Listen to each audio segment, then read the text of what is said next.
Well, if you've never seen that scene before, then I don't know where you've been, because Chitty Chitty Bang Bang is one of the most iconic movies that really does, I think, a brilliant job of depicting the English culture, from Karaticus Potts to Truly Scrumptious, and certainly the grandfather we're looking at on screen right now.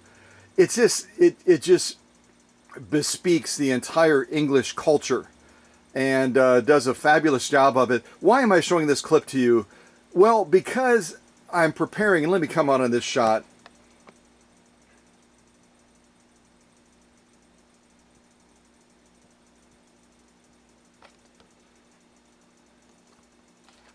And I might as well capture these two machines on the workbench at the same time.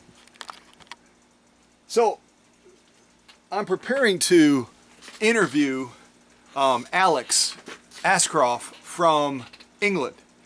And many of you that have been following know that he and I have become friends on Facebook.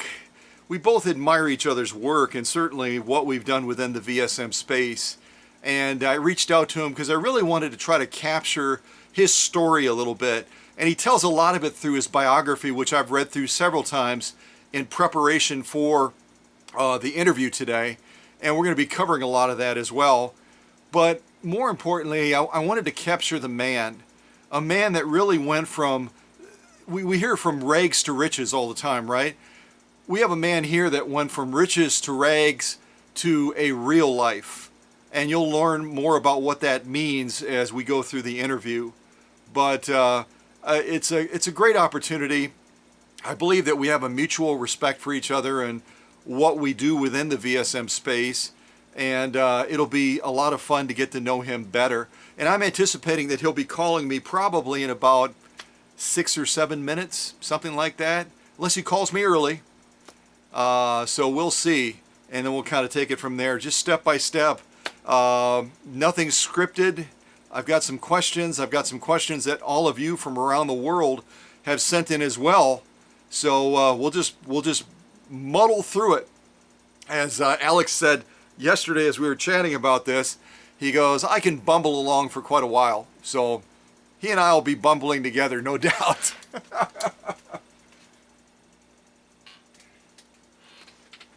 So the two machines on the workbench are machines that came out of Cass City, Michigan. This is two of them. And the one on the left is obviously an Elness Supernova. The one on the right is what I refer to as the Mighty Spartan, the 192K. The third machine that also came out of Cass City, Michigan is this 66-1, which you've seen a ton of progress shots on. And have really had to take this one through, I mean, beyond a spa day. It was literally like plastic surgery, as I refer to it, as I had to go through and do just a number of things to get the machine to a point where it would work well again, and where it would present well as well. So I'll be premiering these machines actually just in the next couple of days or so, I'm hoping, and then we'll be able to kind of take it from there. So in preparation for Alex's call, which should come in very shortly, I'm going to take us over to the Facebook page so I can be prepared to accept his request for a video chat.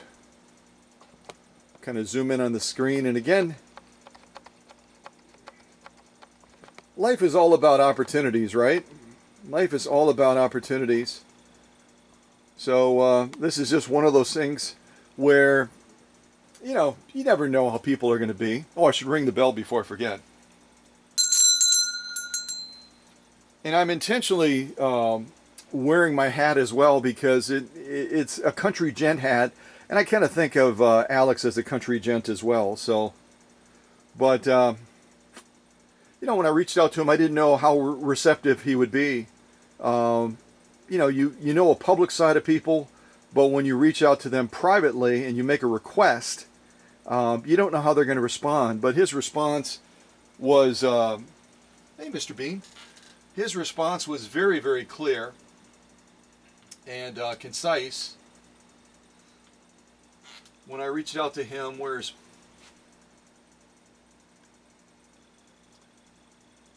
I reached out and I basically said, "Greetings, Alex. I'm delighted to count you among my friends and my fellow sewing machine enthusiasts. I've been tinkering along on machines for about 2 decades, and I'm eager to learn. I'm grateful for the things you shared through your footprint on the web." And later I went on to say, "I hope my note finds you well, and I am wanting to look at the opportunity of interviewing you." His response: "Hi Scott, I'd love to, but how do we go about it across the pond?" And then I introduced him to Facebook Messenger video. Always a student. And I believe that'll be Alex right there.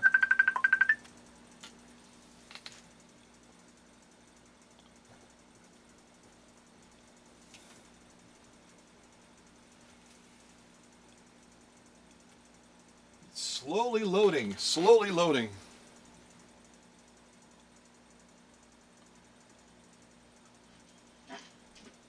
Well, there you are. How are you doing, Alex? Did we say 2 o'clock or 3 o'clock? No, you're spot on. You're spot on. Oh, that's it. Yeah, 2 o'clock your time. It's only yeah, it's only about 8 a.m. my time right now. So no, you're right on time. Oh, brilliant. And I just did I just did a little intro, kind of talking about what we were going to try to accomplish in our chat, and Excellent. And then also, and I'll try to get into the shot as well. Also explain that I had read your biography several times, and so I think I got some real good insights on where you've been and where you're going. So you were born in the 1950s, as the biography says, and you grew up on the south coast of England in the town of Eastbourne. Now that's where you're at now, isn't it? Yeah, never left Eastbourne, and Eastbourne is about that far below London. If you draw a straight line down from London to the south coast, that's where Eastbourne is, yeah. Okay. And it's a tourist area, I think you had said in some of your notes. Yeah, it's mainly tourist. In the summer, the population can double, sometimes triple. So in the winter, it gets quite quiet. Of course, things have changed dramatically with the mass immigration that we've seen in England, but it's still primarily a tourist town. I mean, it comes to life in the summer. It's a completely different town to what it is in the winter. Sure. Yeah. So you grew up with 5 other brothers, and you described yourselves as kind of like little rebels, and you were playing at the fort that was part of World War II back in the day, and you were once you got involved a little bit with the happenings at the factory that your mother and father kind of started. You were there in mischief, crawling underneath tables and just doing all kinds of fun things like kids will do. Yeah, I mean the great thing is, because we were the boss's kids, I mean, as long as we didn't get walloped by mum and dad, we got away with murder, you know. So yeah, I mean the 60s was really what I remember, and the family firm was a baby goods. I don't know if I said that, but it made everything to do with babies before they started to wear proper clothes. So there were things like the terry toweling nappies that are coming back now because they're so green, the plastic changing mats, the waterproof buggy capes for the pushchairs and stuff, everything to do with baby. Those little rockers that used to go in the door frames and bounce up and down. Yeah, so it grew. The factory grew and grew and grew. So 50s, 60s, 70s, by the 80s, it was the largest baby goods manufacturer in Europe. We had factory machinists, rows of girls sewing. We had outworkers stretching all the way along the coast from Brighton to Hastings and everywhere in between. And we would make several thousand products every day. I mean, I remember when I was a kid, my dad telling me that in a 5-day period, we had to make £40,000 worth of goods to pay the wages. You know, so it's an extraordinarily large manufacturing company in what was a tourist town. So it was a bit of a a difference, and it was great fun. Yeah, growing up in the factory was fantastic, and that's where I learnt my love of sewing machines. You know, that's the big thing. Well, and the interesting story about your father, about your dad and your mom, is they came from, it sounds like, if I read your biography correctly, they came from Russia. Your dad was Russian born, and they came as a couple, and they came with a vision of making things great, or at least realizing some sort of a dream, and ended up starting the factory together. Your mother was an accomplished seamstress. Your dad, as you described him, was just a natural businessman. And you had also talked about... Yeah, I tell you, Scott, I'll tell you something really funny. I tell you how good he was as a businessman. One day, I called on a customer to repair her sewing machine. And halfway through the conversation, she said to me, "Oh, I met your father once." I'm like, wow, you know, I mean, this was amazing. I said, "Really?" He tried, well, actually, he sold me a vacuum cleaner. And I said, I didn't even know that he sold vacuum cleaners. Oh, yeah. He arrived on Christmas Eve on his bicycle in the snow, and he had cycled 10 miles in the snow with the vacuum cleaner on this bicycle rack. Now, she said, I didn't really want the vacuum cleaner, but I felt so sorry for him. I bought it. Well, she said, later on, this is the worst bit. Later on, she said, I whipped down the shops to get something, and there's your father putting his bicycle in the back of his Jaguar. That's my dad all over. Well, you know, he could sell anything to anyone, yeah. Well, it's all how you frame it. And I remember you sharing in your biography that your dad was a Jaguar owner. As the business started to prosper, because of all the hard work that was poured into the business, in 1 month he bought 2 Jaguars. And well, he was known as 2 Jags, and he was the only person in Eastbourne who ever bought 2 Jaguars in 1 year. And yeah, he loved his Jags, and that was just he was a big man, and he needed that comfort, and he wanted to exude that luxury, and he had made it. He'd worked really hard for it. He'd done the immigrant story 7 days a week, you know, with nothing, and so when he made it, he wanted to enjoy it. And I mean, my mum drove around in a Rolls Royce, my dad drove around in his Jags, and it was brilliant, you know. And everybody who worked for us, they all had this. I'll tell you something really funny, Scott. If we had an order and it wasn't finished, the people would just stay. They never asked for more money or anything. They'd stay an extra half an hour or something, or they'd come in early. And all that was purely because of the way that they were treated as workers. You know, it's strange. My mum and dad had really sussed it. I think because they'd come from nothing, they bought presents for their birthdays, and there was cakes, and my mum would make cakes, and we'd go out to restaurants at Christmas. And they really knew how to become part of your workforce, so everybody worked together, and that was, of course, was the recipe. It's probably still the recipe for success, and it worked brilliantly for decades. Yeah, I'm very, very proud of what they accomplished. Now, you obviously you didn't start at the factory working with the machines in that. Your earliest phases, and I got a chuckle out of it, was modeling for the company. And you were around 5 years old. And the thing that caused me to laugh out loud when I read it in your biography is you write, my first attempt at modeling, age 5, I got the job as my brothers were already too fat. I soon caught up. Yeah, caught up, never lost it. Yeah, that's actually true. I was the skinny one for a very short period. Oh, that's so hilarious. Yeah, I was the only one who did the modeling. Yeah, that was quite funny, that. So you had it sounds like you had a very wonderful childhood. I mean, the playing on the lush hills around the fort, the things that you did at the factory to have fun and such as a little boy, which any little boy would do. Oh yeah. But as you grew with the business, at some point it became more of a labor than a love. And you talk about in your biography, and I loved this quote of yours. You said, let me find it real quick. Yeah, you'll never find it, Scott. So here's what you wrote: the so-called good life traps you with chains of gold. Yeah. You know, the life of luxury. You know, you talked about getting announced when you go into the Ritz. You talked about the Rolls Royces, the BMWs. You talked about all the luxury that came because of the hard work at the factory and that. But at a point, you realized that life was passing you by, and that you needed to take a different direction.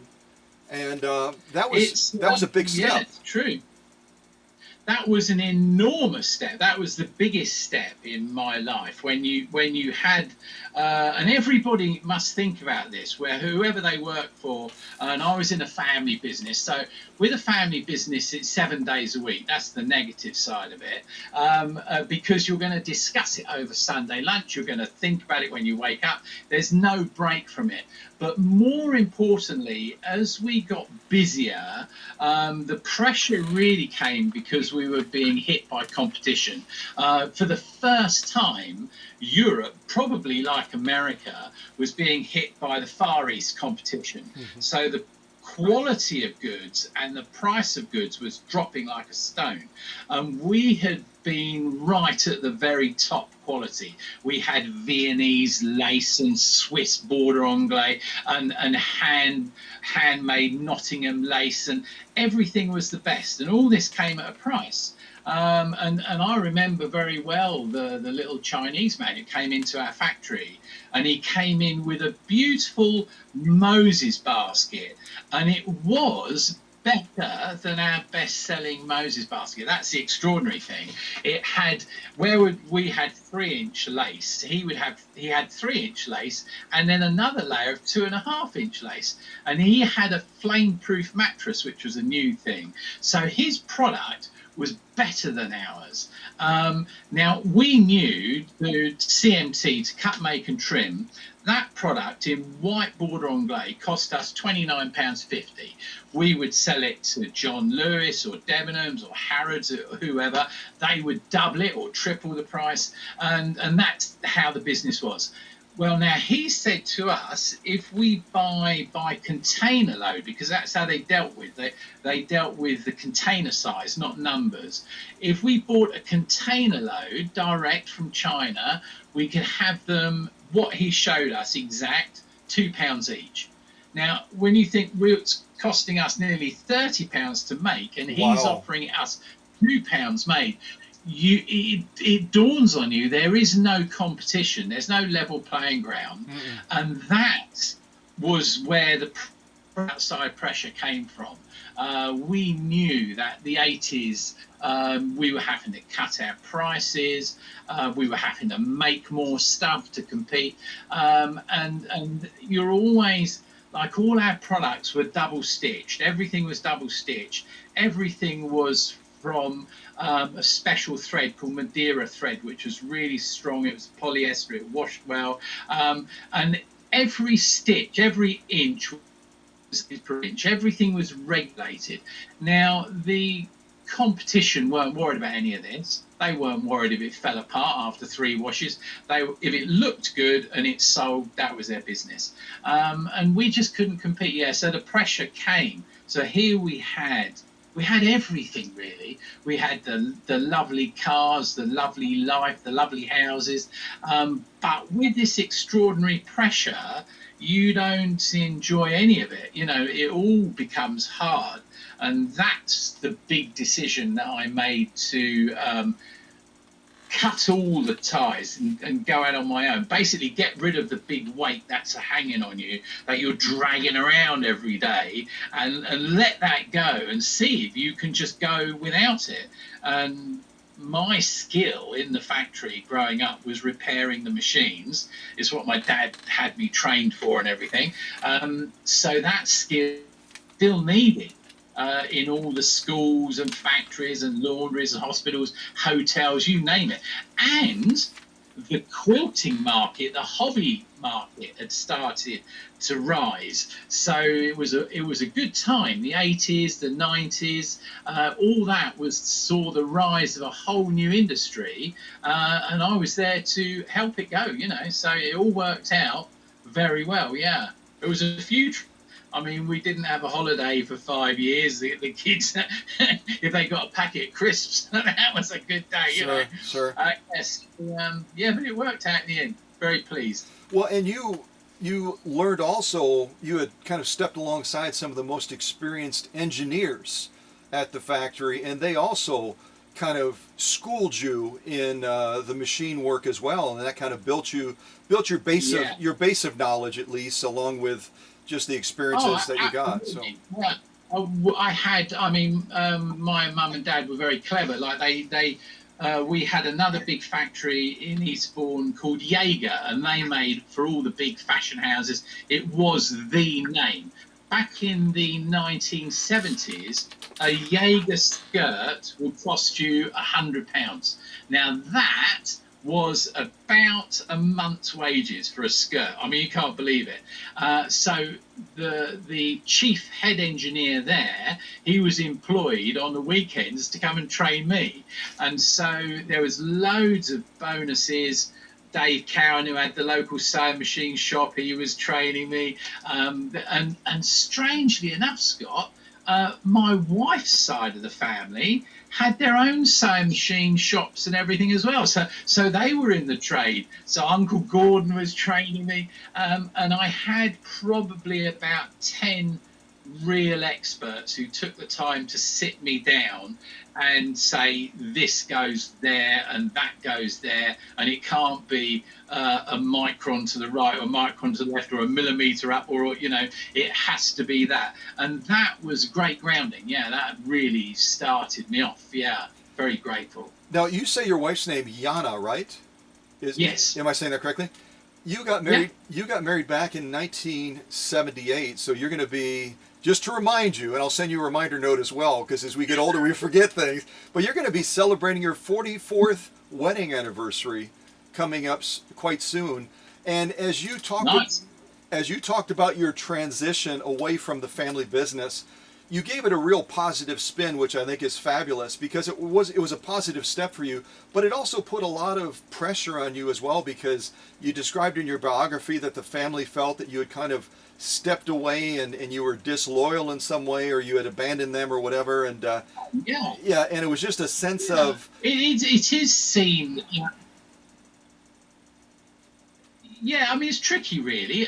Growing up with 5 brothers, there wasn't a day we didn't squabble. I mean, this was and because we were a working family, there was never, not once ever, any pocket money or anything like that. Any money we ever had, we earned. We swept people's drives, we delivered the papers, we did odd jobs. So we were a working family. And, 6 physical boys, there was probably an argument every day. So yeah, arguing was a normal part of life. It would be very strange if there wasn't, So yeah, I don't miss those arguments from my childhood. But then, strangely enough, you think back and you think that was part of it. That was part of the colour. It's part of the strange growing up, really. And I think that's not a story we haven't heard a million times before. Oh, absolutely. And you talked about, when you stepped away from the business, you had a solid base of income for, I think, close to 3 decades or in that realm. You had been with the company for quite a while. You step away, there's a lot of uncertainties. Your wages, the pension, everything goes away. You all of a sudden go from a budget of a BMW to a van and a toolbox, as you described it in your biography, which I thought was brilliant. And the whole time, Yana is sticking by your side. You guys are looking at uncertainty. You're looking at, okay, we're trying to build a new business now, Sussex Sewing. and you described her as your rock. You described her as your rock, and Yeah. and I was curious as I was looking, because I was not familiar with the name Yana. I looked it up, and in the Hebrew, in the Russian, and the Spanish, it all means God is gracious. Yeah. God is Well, gracious. how amazing. Yeah, that would be a perfect description. Yeah, and yeah, she is my rock. Always has been. I mean, strangely enough, I probably don't mention this, but we met when we were at school together. So I first met her when I was about 11, and then we went to college together. Yeah, it's really weird. And in 1 month, I've probably spent more time with my wife than most people do in a year, you know. So we work together, yeah, and just get on really well. I mean, that's lucky, isn't it? Who knows? I mean, an old dear once said to me, you know, as long as they're happy, then everybody's happy. So as long as mother's happy, everybody's happy. Just Exactly. work on that. Well, yeah. Yeah. What is this saying? Happy wife, happy life, right? Yeah. Oh, well, yeah. Perfect. That's a perfect saying. Yeah. What you talk about in your biography as well about how I ended up writing, and as I read some of what you shared about your family history, and having a great grandfather who was a playwright, and having a great great great granny who was an author, and then Samuel Coleridge as well was a famous British poet, I believe. Yeah. It's Absolutely. It's not surprising at all. Yeah.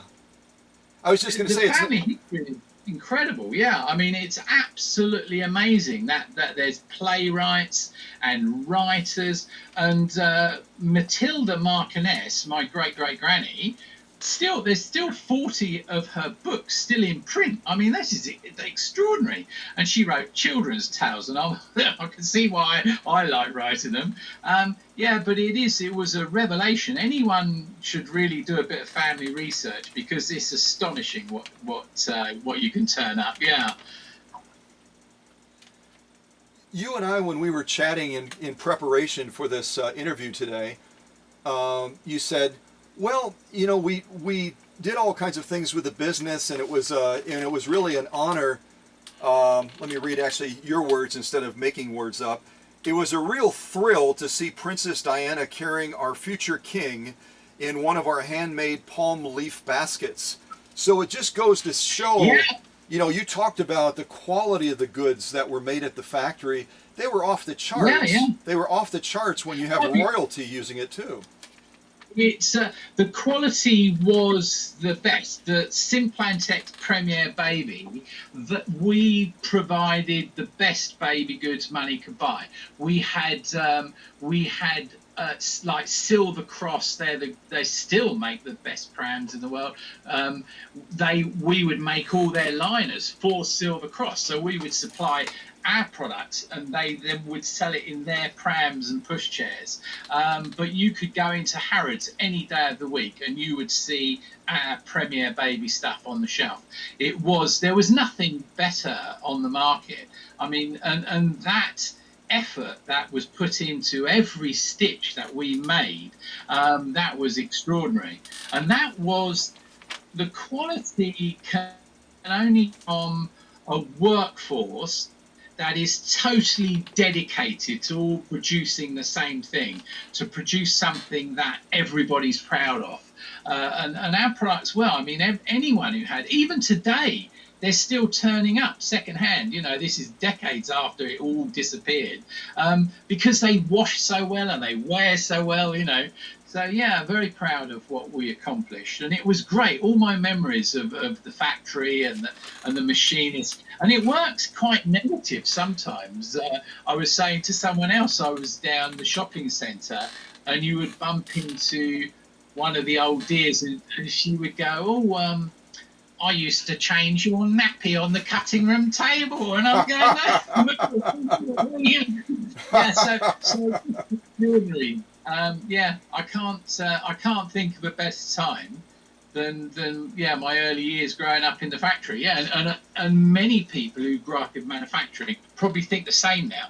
There was an excitement. I tell you, Scott, when you walked into the factory floor, and a fast, everything in a factory is done fast. There's no slow, get the quilting, enjoy yourself. This is all piecework. And the machines are tuned to such an extent that they sound like machine guns. So when you walk into a factory that's profitable and doing well, there's this incredible noise and excitement and vibration, and then you have the girls screaming over the top of the noise of the machines. Hey, what are you doing tonight? Where are you going? So, and it's just astonishing. If you could bottle that, it's the best antidepressant you'll ever have. Just that excitement. Do you have like Strictly Come Dancing and stuff over your side, programs like that? Because there's a very similar excitement when I watch those programs. It sort of reminds me of the factory floor on a good day, when everybody is sort of up and at it and running. And if they weren't, if one of the girls wasn't earning enough money, they would run along to see Dad, and my dad would be so scared he would quickly put the piecework up, and that would be it. Yeah, keep them all happy. That was just the answer, really. When I was in college many, many years ago, I was a theater minor, and I had a chance to be in a Broadway play, or it originally was a Broadway play, called The Pajama Game. And it came out originally in the 1950s, and it was all based on a factory setting where they would make pajamas. And we tried to, when we put that play together, it was going to be presented at the college that I went to. We tried to create that sense of synergy, that sense of energy, that flow, that excitement, that dynamic. But I'm sure it's nothing at all like actually walking into the factory and hearing all of that. Now, let me ask you a tough question. You step away from the family business. You're out there, you're getting your feet wet with Sussex Sewing, beginning to try to build that base of customers. About 10 years after you left the factory and you stepped away from the family business, you were contacted and you returned to the factory. You talk about it in your biography, and you talked about the great sadness that overwhelmed you. Do you want to speak to that a little bit? Yeah, well, it's really interesting because that was just the opposite. Now, that was when everything had died, the business had collapsed, it all gone bust, it folded up and blown away to the wind. And I was called into the factory. The owners then, who owned it, didn't know that I had any connection to it. They just knew that I bought and sold sewing machines. So they called me in and said, would I like to buy some of these old sewing machines that were lying around? And I went to the factory, and the first thing is the yard was empty. Well, the yard was never empty. And I went upstairs. There was nobody there was no noise. Tell you something funny, Scott. If you walked into the front door, my dad would always open the electricity cupboard and feel the main cable going into the house, into the factory. Because if that cable was warm, he knew his factory was busy. He didn't need to talk to anyone. He knew. And everything was cold and quiet and horrible. And I went upstairs and opened the main sewing room doors, and the whole factory just laid out in front of me. And it's just gone, just completely silent, a ghost ship. And yeah, that really pulled on the heartstrings. That was a very like a touchy moment where you just suddenly thought, how, why, what?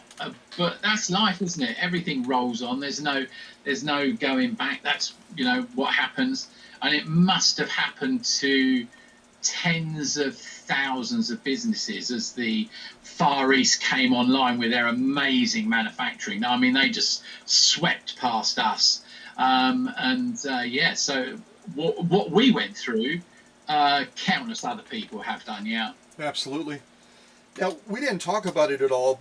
We mentioned that your mom was a very gifted seamstress, but you also share in your biography that she also was an inventor as well, and she came up with things like the rain cape and top and tail. Can you talk to that a little bit?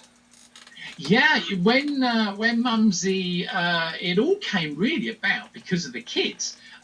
She was constantly changing nappies, she had one baby under her arm, one in the pram, it was always, and the first great invention. Now, these inventions are everywhere, every day, But the first original patents for these were by my parents.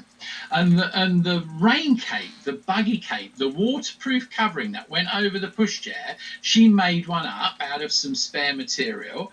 And she was out, and everyone was saying, "Where did you get that from? Where did you get that? It's a brilliant idea. I want one." Well, my dad thought, "Well, hang on a minute, we better patent this quickly." And that was the first patent, yeah. And then the next really good patent that was a big seller was I mean, today they're everywhere, but the padded changing mat, back in the 50s, these didn't exist, with slightly thick around the edge so the baby can't roll off, with little pockets in the front for what was the talcum powder and everything, called the top and tail.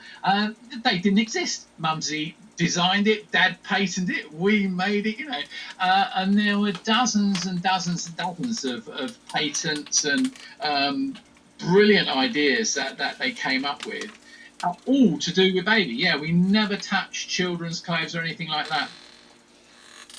Now, you talk oftentimes about being born into sewing. The story you shared about you were playing a game with your older brother Nick, and you're tossing something back and forth.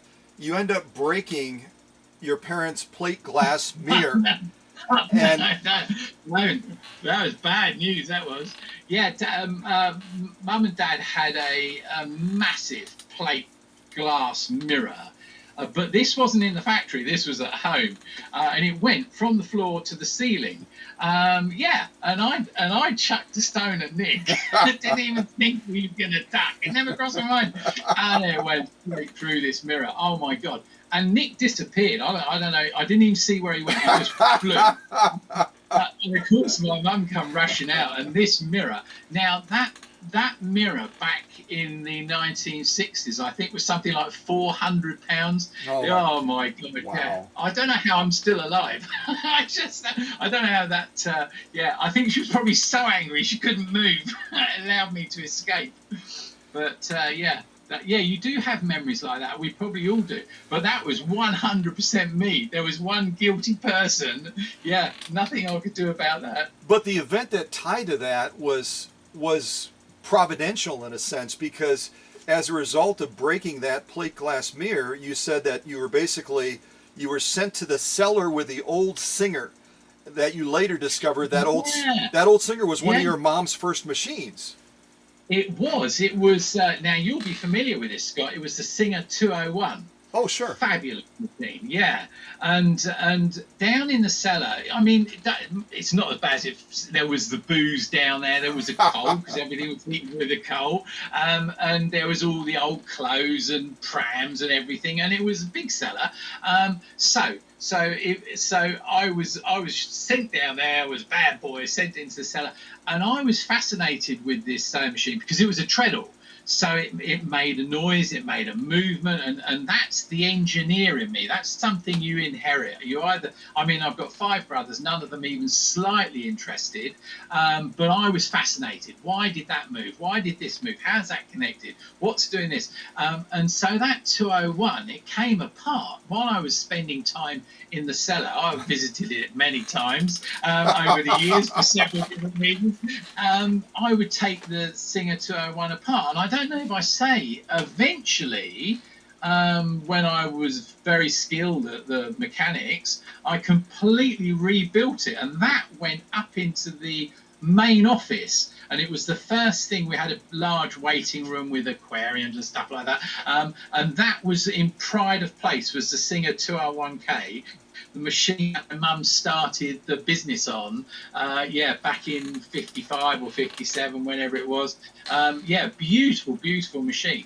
And anybody who sews on a Singer 201 knows exactly what I'm talking about. It's the one machine that doesn't have to be sold to anyone. Yeah, it's a phenomenal piece of engineering. Well, and your comment made me chuckle. You said, "I often wondered what devious deed the machine had done to deserve life imprisonment down there." It turned out to be Mumsy's first machine. So, yeah, it's funny, the turning of events. You're sent down there as a punishment, and it really is the wellspring of what you've grown into now with all of your talents. absolutely, strangely enough, my whole workshop ended up down in the cellar. So when I was a teenager, that was where everything came apart, or from Dad's watch to the sewing machine, it was all taken apart on my workbench in the cellar. Yeah. So yeah, it was. Yeah, I always quite fancy going back to see that. See if the Count of Monte Cristo's still down there. Who knows? So you're learning the trade of sewing machines, and there's a very influential person in your life, and his name is Simon. And he's showing you how to work on not a small household machine, but a large industrial machine. And something unexpected happens. You kind of saw it you saw it before it happened. You kind of cautioned him, but it happened anyway. Do you want to share that story? Yes, Simon was a fantastic engineer, highly skilled, highly trained, but he made a mistake. He made a mistake that I've done as well. And on an industrial machine, they're held onto the table by their own weight and what's called hinge pegs. So you can lay the machine back and it lays onto a rest peg. So you have 2 hinge pegs and 1 rest peg. Now, when Simon was going to show me how the whole morning was about how the feed movement works on a Brother Industrial, because that affects the quality of the stitch at certain speeds. And he was going to show me how to set the height of the feed for different speeds. So I'd said to him, be careful, there's no hinge pegs. Because I'd noticed when he went to move the table back, I didn't even know he was going to work under it. So I said to him that, well, he had his glasses on like this, and he had his head right down, and he was just showing me where the main screw was to undo the feed timing, and the machine slipped and it just pinned his head back like that. Oh my gosh. It's so painful. Twisted, and his head was pinned and he couldn't get his hands up. Oh, it was awful. It was so painful. But the trouble is, it was like funny painful when you see something. It took me a few seconds before I actually sprung into action and saved him, But we shoved a couple of plasters on and he carried on. True professional. In the things that you shared through your biography, you're talking about the growing of the business and the influence that your older brother had, Nick. You really said he was kind of a natural, and he reminded you a bit of your dad as far as being a natural businessman. Yeah, absolutely. He ended up kind of following you in some sense. He didn't want the family politics anymore, and eventually he stepped away from the business and kind of started his own venture. You talk about that a little bit in there. But what influence did you see Nick having on the business in getting it to that large scale before all of the imports started pouring in? Yeah, Nick was a natural. Nick still is. He's a natural businessman. He is 100% dad and the energy and the youth. So he would take an idea.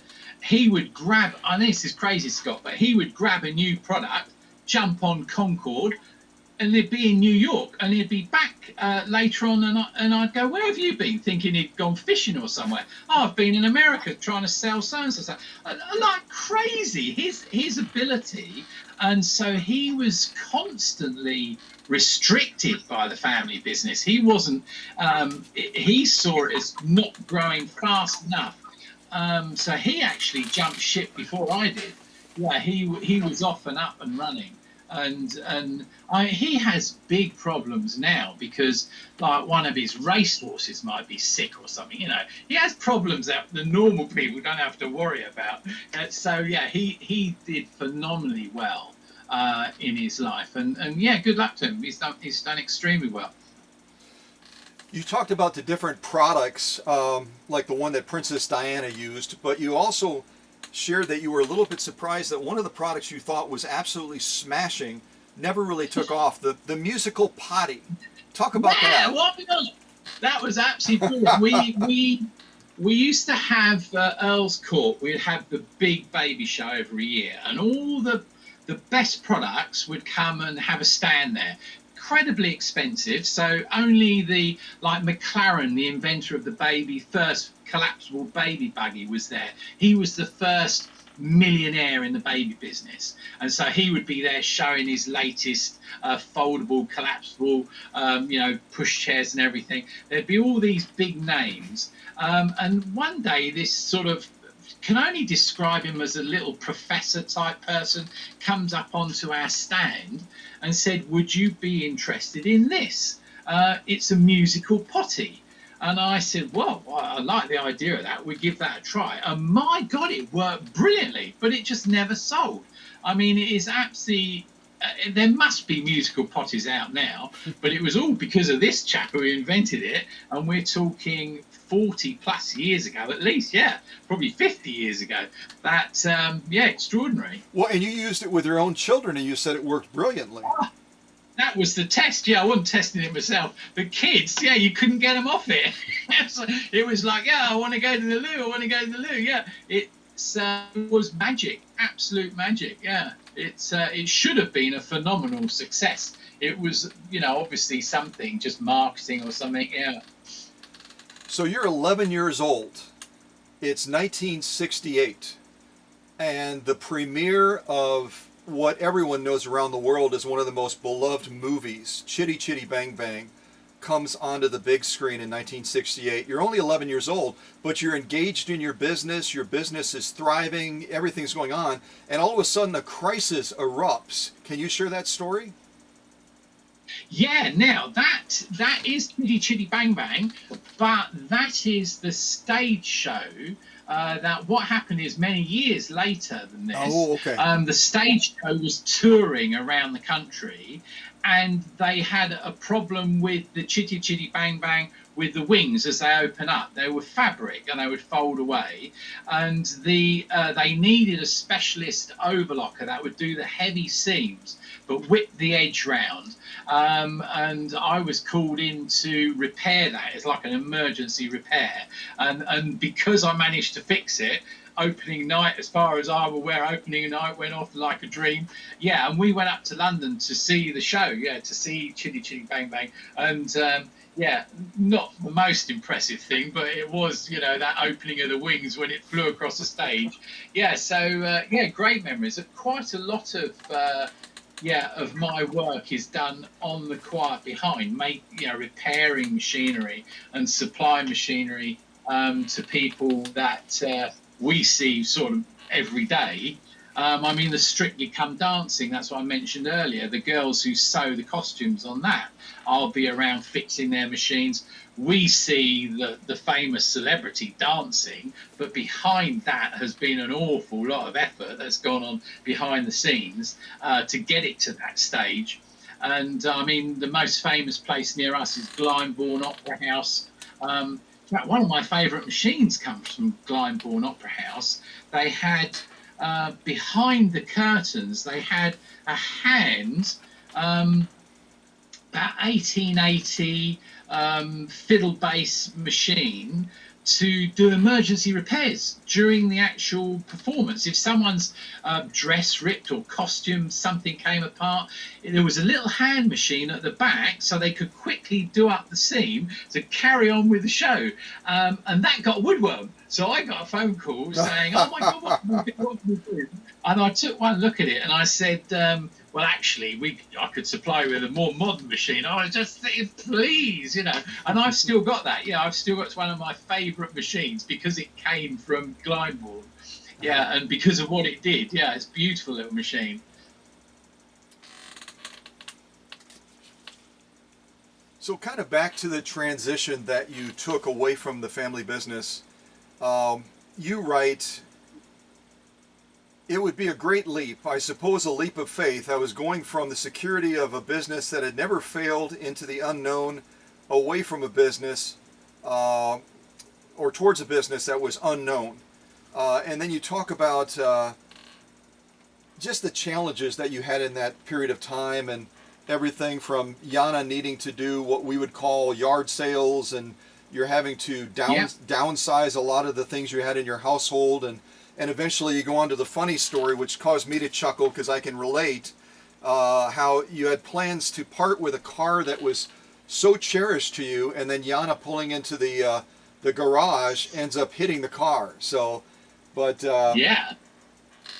I mean, I've still got it. I have a beautiful 1966 Daimler, which looks like the old Mark II Jaguar. It's very popular over here with bank robbers and stuff back in the day. And it was my pride and joy. I'd spent years doing it up and everything. And when we had no money, it had to be sold, and that was the one thing I really didn't want to let go of. However, fate played a hand, and Jana managed to scrape it along the garage wall, and for some strange reason didn't stop, just carried on. She thought, well, I've got this, I might as well carry on. And of course, at first I was just like shocked and everything. However, because of that, it was booked in for the auction to be sold. In that period where the insurance came and then the car was taken away and then it was repaired and brought back, in that short period was the crux, the moving time when the company went from making nothing, sort of breaking even, to actually making a profit. So we didn't have to sell the Daimler, and that's why I've still got it. Yeah, I love it.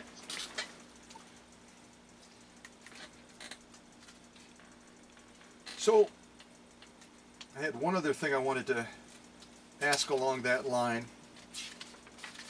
You should see my notes. You should see my notes. Yeah. Yeah, I could just imagine. I'm going to paraphrase this because I can't quite get my eyes on it in the summary that I have here. But we oftentimes in life are faced with different challenges, and we'll make a decision to do something, and we might look back over our shoulder and we'll have regrets. But when you made that move away from the family business and stepped out to develop Sussex Sewing, you talked about it being like a race car driver in the car, and you're racing past things rapidly. You can't see life, you can't enjoy life, and then finally you get out and you pause, and you can smell the roses, you can see the children, you can enjoy life. Any regrets about that move? No. The time is our biggest problem. It's our enemy. It steals away your life, and time is the one thing. Doesn't matter how wealthy you are, you have no control over it. And what I noticed at the family business, and it was a revelation, was that when you are really pressurized and when there is no time for your brain to relax, large quantities of time disappear. And I think I explain in one of the books, it's a bit like that time when you're sort of half asleep in the morning and you close your eyes and you open your eyes again and you look at the clock and an hour's gone and you think, what? And that's how it was with the family business. A day would go in a heartbeat, a week would go in like two, a month, a year. Everything was going so fast, and there was no relation where you think, right, I used to do that and I did this. And when you sacrifice time, you basically sacrifice your life, don't you? So that's the secret. You've got to get control of time. You can't stop it, but I mean, I say you can't control time and you can't grab it. It's like the wind, but you can learn to enjoy its passing. And that's what I've become. And believe me, Scott, it's not because I'm a genius. What it is because I have about 30,000 old women customers who tell me constantly, about this. And they relate their tales to me. And I tell you, it's something really funny that they'll tell me. I mean, my books are full of these anecdotes that they'll tell me about the best time in their life. It could be VE Day, or with Alice, it was when she met Rudyard Kipling, or it was one dear who met the ghost of Arthur Conan Doyle. It's all these extraordinary experiences that are their lives. And that's what I've gained back. I've gained control of my time. And that, believe me, is worth more than anything. It's worth more than every penny put together in the world, to have that. Well, you just don't realize how precious a moment is until it becomes a memory. Yeah. The timing of past like that. I've got some questions that folks that follow what I do have submitted, and they're from all over the place, and I'd like to ask you some of them if that's okay. Yeah, sure. One of the questions that came in was, and I think you know this gentleman, he's a friend of yours on Facebook, as am I, W.K. Binger of Oklahoma. And he writes, has a lifetime of dealing with the sentiments attached to machines you've serviced gotten easier or harder to deal with? How do you manage the sense of responsibility and what's on the line with a project? If I go to a customer and a machine means an awful lot to them, maybe their husband bought it for them and he's passed away, that machine is absolutely essential that it's working again. And so that's where my skill has been finely honed, if you can say, that I will do whatever's necessary to get that machine perfect for that person. And then she'll be happy. And believe me, putting a smile on an old dear's face is payment.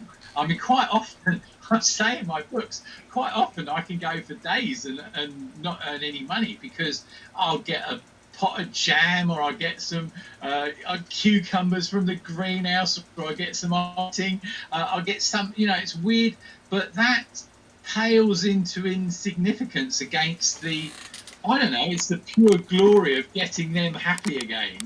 So, yeah, I mean, a lot of my customers, I always say to my wife, don't worry at my funeral when 40,000 women turn up, all crying their eyes out.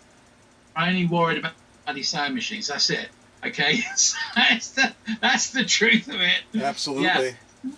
Sewing is a funny thing, isn't it? People get such enjoyment of it and from it. When I was a kid in the factory, when a machine had gone wrong, I could walk into the factory floor. No one had to tell me which machine was broken. I could tell you from the look on the girl's face, the red, the hair up, I could tell you that her machine wasn't right. And conversely, when that machine is perfect, you watch those lines disappear on their face. You watch them calm down. You watch that stress just disappear, and you watch the smile come back. And I mean, that is worth £1 million. Yeah, it's fantastic.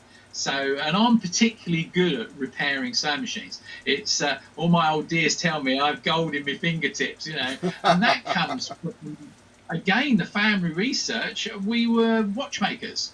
So right back in the distance past comes this whole family of watchmakers that I've evolved from. So maybe it does travel in the blood. Who knows? Who really knows?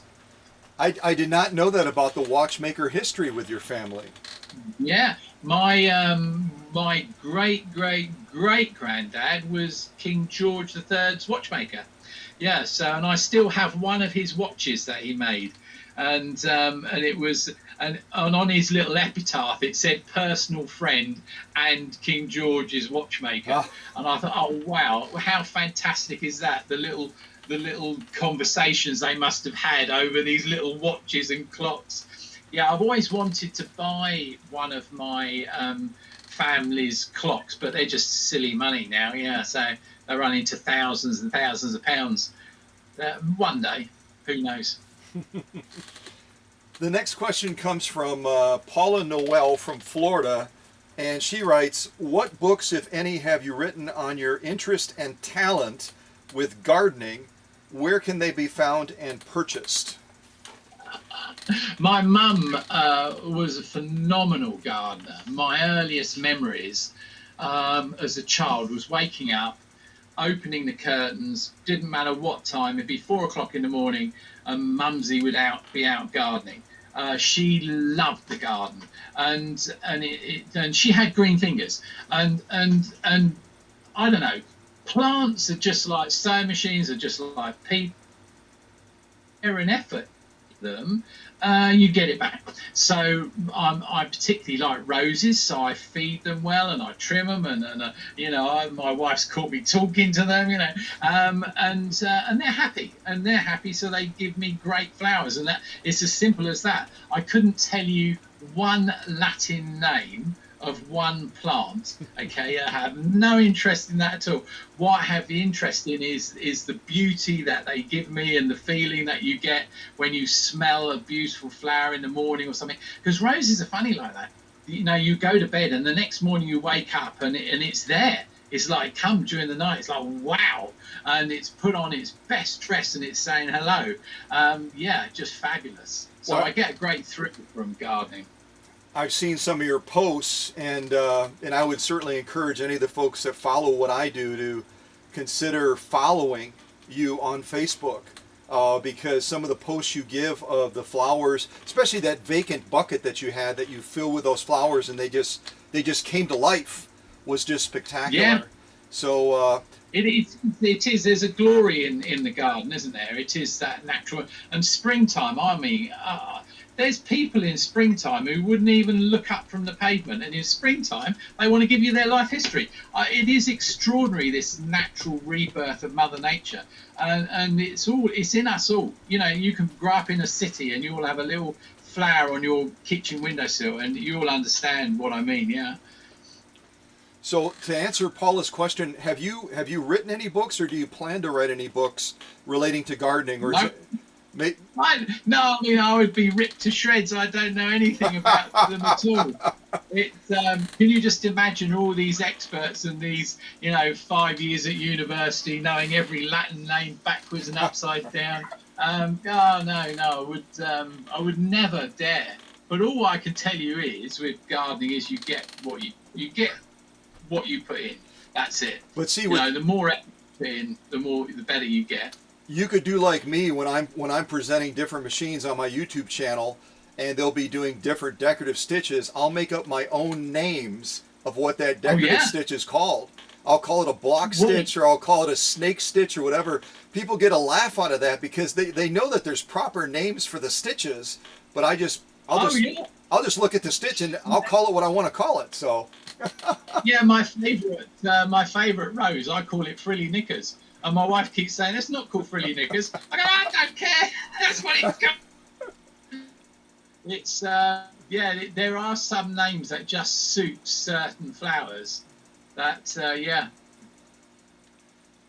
Paula Good from Texas writes, you were the first VSM site I came across when I was new in this space. I watched your demo of the Singer 1591 sewing through a bean can countless times, mesmerizing. And then she changes gears from being amazed by that video that you presented, and she says, what is the name of your sweet puppy? Oh, Scylla. Yeah, she's basking outside because it's the first sunny day we've had for weeks, and so she's just laying out in the sunshine. Yes, her real name's Priscilla, but that's too long, so we just call her Scylla. She's lovely. She's a Patterdale, and we had a Patterdale before. I went to a farm once, Shelley Froggatt, and she had this beautiful black small dog, and I said to her, "What is it?" And she says, "Patterdale. It's a farming dog, bred up in the Lake District." And I said to Shelley, my God, if ever I had a dog, that would be my perfect dog.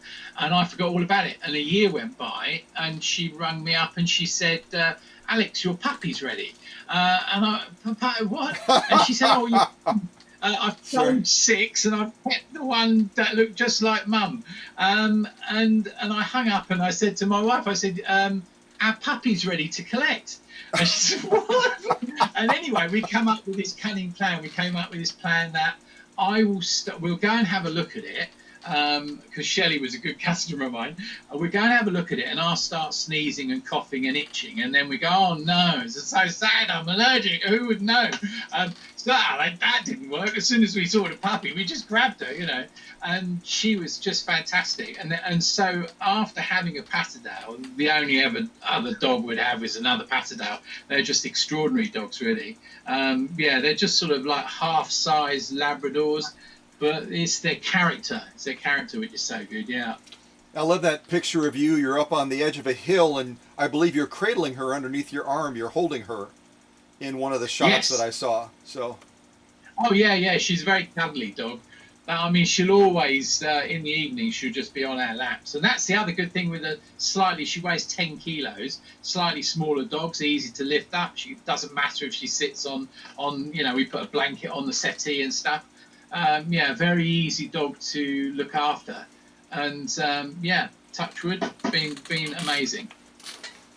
We're traveling to Australia now. Benny Thompson of Australia writes, do you have a favorite needle manufacturer? Scott has sold me on Schmetz, but I'm curious on your preference. The Schmetz make the best needles in the world, full stop. There is no competition. The Singers, the original Singer company, made amazing needles. Probably, I don't want Schmetz to sue me, but probably what they based theirs on. The Organ make quite good needles, but there are a lot of bad needles around. And the problem is, if you look at a needle, if you get a good quality Schmetz needle, they cost twice as much. But in fact, they're the cheapest needle you can buy because they last much longer, they do a much better job, and my God, they're pure chrome vanadium, they don't bend, they don't damage the machine so much. There are so many positive points about a good quality needle and good quality thread. So they're the two things. If you have a good quality needle and a good quality thread, it's just like good fuel in your car or a good meal at night or a bad meal. It's cheap needles are a pain, and I do impress on people all the time. And bean can, I sewed through that with a Schmetz. I sewed through that with a size 14 90 Schmetz. Oh my gosh. A needle wouldn't even think of doing that. I would have thought it would have been a bigger needle. Okay. Jan Miller of California writes, are there any quality contemporary sewing machines left, or are they all junk? No, there's some great sewing machines. There's some absolutely great sewing machines. If you buy a new sewing machine, it's just like if you buy anything new today. I don't sell sewing machines. If you buy anything new today, please don't expect it to last like the old stuff because it is just not designed to last. However, the design of some of the new machines are phenomenal. There is one main group that supply many makes of sewing machines, from Singer to Pfaff to Husqvarna to you name it, and it's all coming out of the same supplier. However, if you buy, there's a lot of people who go, a cheap machine's just as good as an expensive machine. Not quite true. A cheap machine will give you a cheap stitch. A good quality machine today will give you a good quality stitch. I tell my customers anything around the £300 mark. So what would it be, about $450, something like that? I don't know what that works out in Australia. You're going to get a very nice quality machine.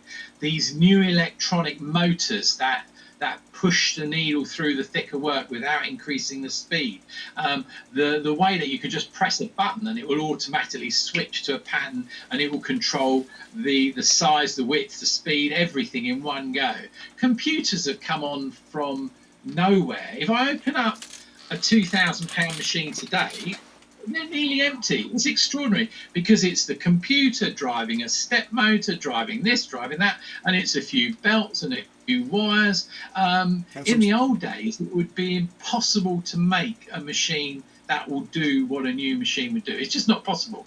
I mean, there's a lot of them that the teeth will stop while the needle's still moving. The Singer XL, is it 2001? The feed dog will move left and right as well as forwards and backwards. So it's just extraordinary, the technology. The one machine I very much dislike is the Brother Compound Galaxy, which talks to you and it argues with you. So you go to sew and it cuts the power off, it takes control from the machine and it goes, you may not continue, please do not continue, you have not lowered your presser foot, which is great if you haven't lowered your presser foot. But if you have lowered your presser foot, it just argues with you. Your blue lever is extended, your buttonhole lever is extended, and it goes through all this one of my customers once that the voice on it was done by Margaret Thatcher, our old Prime Minister. And it's a joke. I said it to her as a joke. I said, oh, when she left the vegetable shop, her dad's business, she was earning a bit of money, so she'd done the voiceover for the Brother Compound Galaxy. Never thought anything more about it. I went back to Bexhill about a year later, and I called on her to do her machine. First thing she did is wallop me. She said, that's for telling me. She had told everybody that it was Margaret Thatcher who had done the voice. Yeah, I got into so much trouble over that. But it's, yeah, there's a few machines that drive me mad, but there's some fantastic new machines. It doesn't matter what make you buy, genuinely, it doesn't matter, because it's quite possible it's coming out of the same business anyway. But, oh, it's a glorious day going into a sewing machine shop today and seeing what's new and what they can do. They'll never get the length of life that an old one will, and they'll never beat the stitch quality of some of the old machines, because you just can't improve. You can't improve on a Singer 201 or a 99 or a 15 or some of the early Husqvarnas or Fabs or even the early Japanese Toyotas and Frister Rossmans. Their quality was phenomenal, and the stitch quality, just a delight to see how well they were. Yeah. Well, they hadn't embraced the concept of planned obsolescence. They were building the machines with the idea that it was a big investment at the time, and they wanted that machine to, like you said, back in the factory with your family business, your name was on it. You took a great deal of pride in the quality and the engineering and the longevity of that product that you made. That's the way sewing machines were in that time period. So. Oh, I mean, the FAF machines came with a little certificate. This machine is guaranteed for life. It wasn't guaranteed for a year or 10 years or 50 years. This machine was guaranteed forever. I mean, that's extraordinary. And I still come across ones that were made, not this century, not last century, but the century before, and they can be stitch perfect. Yeah, that's a quality we'll never get back to. Can you imagine what it would cost to make something of that quality today? Thousands and thousands of dollars. Yeah, it would. It would be absolutely. I mean, some of the machines, the Neckies Supernova and all those in the 50s, they were costing like several months' wages back in the 50s. People don't spend that sort of money on sewing machines today. And if you do, bear in mind that computer is going to turn off one day, and that's the end of it. You know, that's just the way it is. And that's the same with your washing machine or your microwave or your flat screen TV. That is the world we live in, and hopefully they'll change it. But it would need government legislation to say this is the quality we work to, this is the guarantees we offer, and I can't see that happening anytime soon. You can't see it in the shot because I have the camera tight on you, but just to the left of my laptop is a Supernova that I just got done with, and then to the right is a 192K, a Spartan that a customer brought in from the state of Michigan. So yeah, phenomenal machine. So much fun to work on. Let's go to Canada. They are. Pardon? Let's go to Canada. I've got another question. Paulette Carter writes, what process method do you follow for cleaning up the paint on a machine? That's a very, very, very, very, very, very, very tricky question, because no two sewing machines are the same. And if you've got a valuable machine, supposing I've bought something off an auction site and I know it's rare, very rare.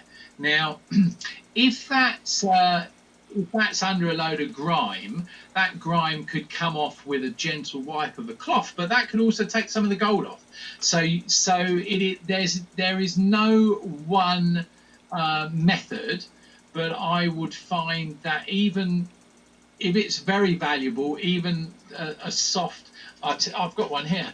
I use one of these soft manicure dusting brushes. It is so soft, and I will just go over it like it's jewelry. and I'll work and work and work. And even then I'll stop, because if bits of gold are coming off, they're not replaceable. Then I'll stop and I'll start to, I've done a YouTube thing on how to seal the gold before you start to do anything. Sometimes, I mean, people recommend a million different things, but it's just patience and elbow grease. One of my favorite things that can work on very dull metal, and sometimes some paintwork, but only just sometimes, is very fine 0000 wire wool with a drop of oil, and that is like super fine sort of abrasive, and that can clean off oil and muck and grime and leave a really nice finish. But on other machines I wouldn't touch it with that. So very, very tricky what to do. I would just take your time and practice on a little piece and see what works best. Yeah, because sometimes, don't forget, some machines look, especially in the Victorian collector's machines, they look better showing their character. You don't want it to look pristine and new. You want it to show that someone has really, you know. One of my favourite machines I ever came across, I came across an old man, and he lived in the shadow of Pevensey Castle. And I went to do an old Jones treadle machine, and it was so worn that not only had all the gold work disappeared, but the black enamelling, which is so hard, had worn on the bed of the machine. It had worn into a half moon of polished cast iron. And I said to him, this is extraordinary. This is one of the most worn machines. What sewing do you do? And he said, I don't sew at all. That was my mum's machine. And I said, what did she sew professionally? He said, no, my mum brought up my whole family and made every stitch of clothing on that one Jones treadle. And the first sound I heard when I woke up in the morning, and the last sound I heard as I fell asleep, was the sound of that treadle. And all I want you to do is service it. I'll never use it, but as long as that machine is working perfectly, I know my mum's happy. And that's it, you know. Well, that is the character of the machine. I call them sometimes the sewing battle scars. Yeah. You know, it really is it's a badge of honor for a lot of machines, although there are those customers, you know, those customers I get where they want I call it a facelift. They want a facelift done to the machine, and so I'll do different things to try to enhance the aesthetic look of the machine. Oh, yes, amazing! I love some of what the featherweights are doing. You know, you get a worn out old featherweight that's been left out, and all the aluminium's corroded and that, and you see what some of the restorations are magnificent, and that is all fair and good. You know, I would say go for it. Each machine you sum up individually. If it's a family machine, if it's a family heirloom, then I would say keep the character. But certainly, you want it to be as appealing as possible. You think of it as a car. You know, the nicer that car's going to look, the better it's going to sell. It's as simple as that. Well, and it's odd, but I say too, when it's like getting into a car with the fresh leather smell. When you sit down to a sewing machine and aesthetically it's pleasing to you, it gives you sometimes greater pleasure in you know, sitting down hour after hour after hour and re-experiencing that machine each time too. So, but anyway, great answer. Luca Weber from Germany writes, I've never seen you presenting or preparing German machines such as the Pfaff or Adler machines. Scott has shown on his channel. Do you have an aversion to these machines? Oh, yeah, I would never, ever demonstrate a Pfaff. No, of course. No, I love Pfaff machines. It's more a Pfaff machine, a Pfaff Model 80. No, the Pfaff makes some phenomenal machines. And yeah, the Adlers, we don't have very many. And in the UK, they're nearly all industrial. And in fact, do you remember we were talking about the hinge pegs earlier? Yeah. That was one of my worst things. I went to a harness maker in Howsham, and the hinge pegs, I thought they were there because they were covered in muck and and fluff. And I looked down, hinge pegs were there, fine. I laid the machine over, and it just went straight over. It went straight over and onto the floor. So this is a customer I met for the first time. I walk in and I drop their incredibly expensive Adler. Yeah, I know. You just die.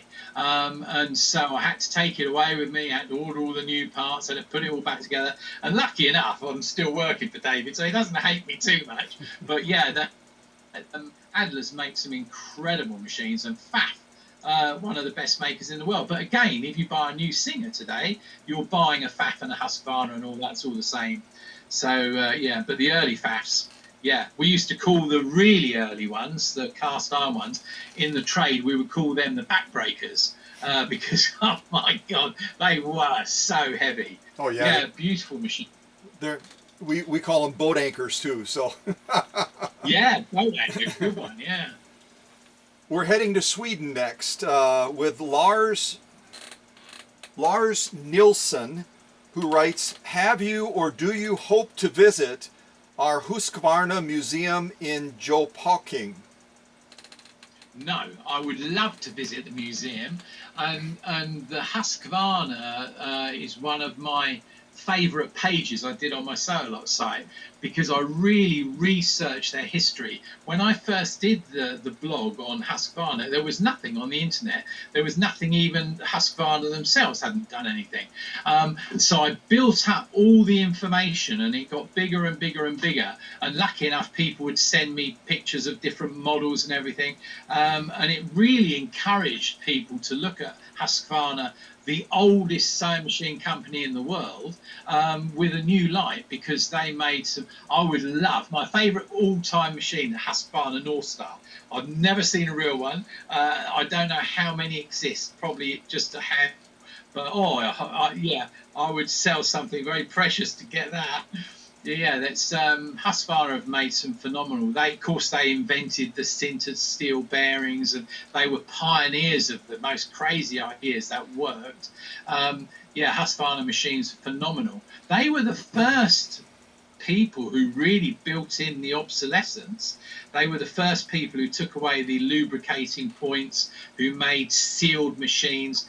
They made, with the phosphor bronze and sinter steel bearings, they made a machine that had about a 20-year life before it ground to a halt. Phenomenal engineering and very clever, and the schools loved them, but there was a period when all of a sudden they would just die, bang, bang, bang, bang. Strangely enough, never, ever, ever had a Husqvarna motor break on me. Oh. I bought 2 spare back in the 80s, and I still got them unused. Yeah, how weird is that? Yeah, their motors are phenomenal. Well, and you probably know this, but at one point they partnered with Free Westinghouse, and Free Westinghouse made some of the Husqvarna motors as well, the 1.5 amp ones. No, I didn't know that. Yeah, oh, interesting. Yeah, I did a premiere showing basically the 3 motor types that I was aware of, and there may be a 4th, but it was the closed case one that they made very early in the phases of the class 19 machines, and then they introduced the more open style one that most people are familiar with, and in that window of time, competition became a little bit more intense, and they were looking for a third party to engineer the motors more cheaply, so they reached out to the American-based Free Westinghouse company, and they engineered fabulous. I mean, I've gone through these motors, and they're fabulously made. I can only imagine that Husqvarna probably vetted them and said, you know, this is what we want. We want them to be less expensive to produce, but we still want that quality, and they're beautiful motors. That quality, yeah. Beautiful motors. That's one thing you got was quality, wasn't it? Phenomenal quality with their machines. And that's why the schools and the teachers in the school were so, besides Bernina, they were the big second machine in Europe, was the Husqvarna. And yeah, I would love to go to the Husqvarna Museum, and I could probably tell them a few tricks. Yeah, so it would be good fun too. Absolutely. Well, and I don't know if you've ever watched any of my videos, but when I started to research the history of Husqvarna and that first machine coming out around 1872, I said I have a character, little characters in my workshop that I incorporate in still shots of the machines, and I sometimes incorporate them into the videos as well. So I came up with a King of Sweden. I call him Gustafus Adolphus II, and this is my little character right here that represents my little frog king that represents the King of Sweden that decreed the drilling and grinding plant that started the entire works of the Husqvarna sewing machine company. So he's a big part of the workshop, and he'll pop up in videos, he'll pop up in still shots, and yeah, it's kind of fun. Yeah, it's a great idea. Well, it's hard to believe, but the people that follow the work that you do, the work that I do, and others like us are all around the world. The next question comes from Saudi Arabia. And I hope I don't say his name wrong, I probably will. Ahmad Khan of Saudi Arabia writes, Scott has presented the Singer 1591 and 201-2 numerous times on YouTube. Do you have a favorite and why? My favorite all-time sewing machine is a sewing machine that most people are unfamiliar with, and it's called the Dolly Varden. And the reason why is because Dolly Varden was a fictitious character written by Charles Dickens. And Charles Dickens made this he wrote a book called Barnaby Rudge or something like that. And in it, he described this character, Dolly Varden. And I think she was the innkeeper's daughter or something like that, locksmith's daughter or something. But his description of her was so phenomenal that in the period that he was writing, he started a fashion craze. He described her dress and everything so well that people started to wear what he had described. And it became a self-fulfilling sort of prophecy, phenomenon. And all of a sudden, all around the world, there'd be Dolly Varden umbrellas, Dolly Varden trouts, Dolly Varden this and Dolly Varden that, and Dolly Varden sewing machine made by New Home. And it was just a sort of a standard machine, but with extra bling on it, beautifully decorated. And I came across one about 10 years, and it's the pride of my collection, absolutely beautiful. I've got 2 or 3 machines that are very, very special, and that is certainly one of them. Yeah, so you could look it up on the internet, because when you see a picture of it, it will blow you away. One of the most beautiful sewing machines, for sure, yeah. I mean, practically wise, if you're talking about sewing performance, and you only want, the facts are most of your sewing, whatever people imagine, is going to be straight stitch sewing. You might pretend you need a machine that does 8,000 stitches, but something like 90% of all your sewing is going to be going forwards and backwards. And that's what most clothes, and for 100 years everything was sewn on a straight stitch, most clothes will be made by a straight stitch or some form.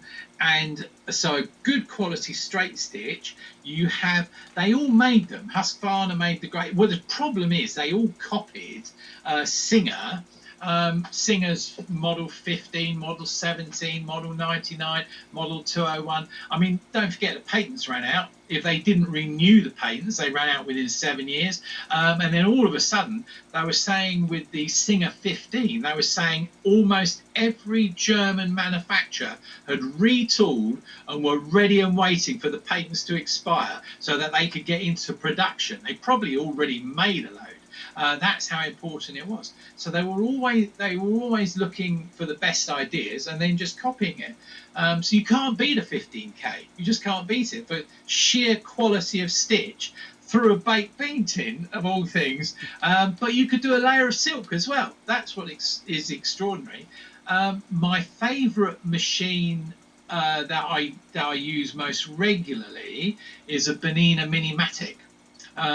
They're just beautiful. That Swiss engineering, that silky smooth stitch and the sound it makes, just phenomenal. I mean, they must have been put together by relatives of watchmakers and cuckoo clock makers. I don't know, because they are phenomenal. yeah, if you said to me, if you had one machine to buy, I'd buy the Bonina Minimatic. It does a few patterns, not many, but it would do everything you want, and it will sew through anything like a dream, and it will sing you a song while it's doing it. Yeah, incredible. One of our questions comes from a writer in Switzerland. Let me see if I can come up with that one, because that'll flow nicely into what we just talked about. I thought we had one from Switzerland. Maybe I'm mistaken. Oh, no, I'm wrong. It's from a writer by the name of Kamira Mokoino out of South Africa, who writes, "Do you like to work on Swiss sewing machines, such as Elna's? Scott said they're a bit tricky and engineered with very small parts like watches, like Swiss watches." So that's his question. Yeah, Elna adopted a very different approach. They looked at the sewing machines that are on the market and said, right, like with the Elna load, let's make something smaller, let's make something lighter. They spent a huge amount of time developing totally new techniques. There's no other machine on the market that uses a bobbin winder like the Elna is designed, and the way that the mechanism, they thought outside the box and they came up with phenomenal machines. Elnas, the Swiss Elnas, are beautiful. They are small. They use a lot of little plastic, but it's very high quality plastic, proper nylon that never seems to perish. It occasionally breaks. But you get the rotary hooks on some of the Elna models. Oh, they're silky smooth. Yeah, they got too complicated with a lot of their models. And then again, the rise of the computer. So once again, if you bought a new Elna, you don't really know what you're buying, do you, really? But certainly the old Swiss Elnas, phenomenal bits of work. In fact, all of the European makers, I remember bumping into someone who worked at the Afor factory in Spain. And that was the only factory that made the whole machine completely in one factory. So at the beginning of the plant would be the raw pig iron being malted into the cast iron frames. And at the end of the plant would be the little bobbin cases being made. And the whole machine was made, completed, and came out from one plant. And so a Spanish Afor, if you could lift it in their prime, was just a stunning machine. And I don't think there was a bad European maker.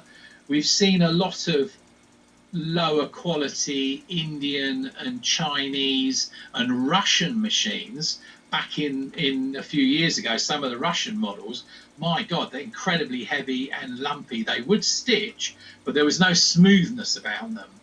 And the Indians are developing dramatically fast. I think that's where we're going to see a big rise in.